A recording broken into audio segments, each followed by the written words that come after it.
Umiiyak at ayaw magpaiwan. Kung ganyan ang sitwasyon ng inyong anak ngayong pasukan, posibleng di lang ito normal na sumpong, kundi separation anxiety. Paano ba ito may iwasan? Alamin natin sa Agenda Report ni Pierre Pastor.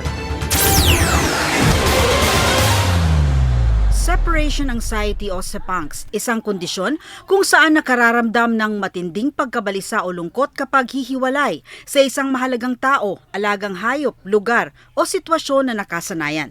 Madalas itong makita sa mga unang araw ng pasukan sa mga mas maliliit na bata. Nakakapit kay mommy at ayaw pa iwan.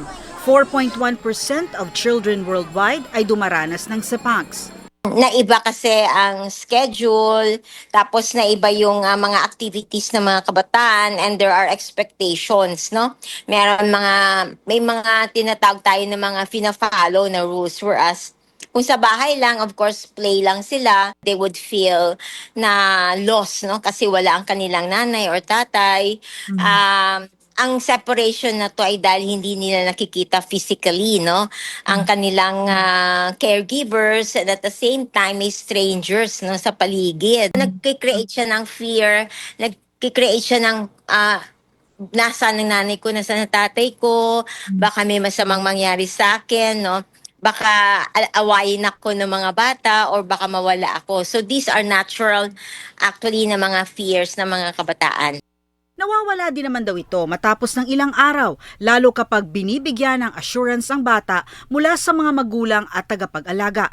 Pero mainam daw na i-orient ang mga bata ilang linggo bago ang pasukan. Kailangan initially nagpe-preempt ng bata kung ano mangyari. So meaning to say, importante na for example, bibili ng mga school supplies, create that excitement in them na they will meet friends, no? At maganda din kung nakakapag-tour sila sa school bago pumunta para ma-acquaint sila, ito yung canteen, ito yung playroom. Sakaling tumagal ang separation anxiety ng ilang linggo at ayaw talagang pumasok ng bata sa school, maaring kumonsulta sa eksperto gaya ng psychiatrist o developmental pediatricians. Kapag adult naman ang tila may SEPANCS, dependence disorder na raw ang tawag. Binibigyan diin ng mga eksperto na ang separation anxiety sa bata ay maaring malampasan sa pamamagitan ng tamang suporta, pag-unawa at kung kinakailangan, profesional na gamutan. Mahalagang matukoy ng maaga ang mga sintomas para maiwasan ang paglala. Para sa Agenda, Pierre Pastor, Billionaire News Channel.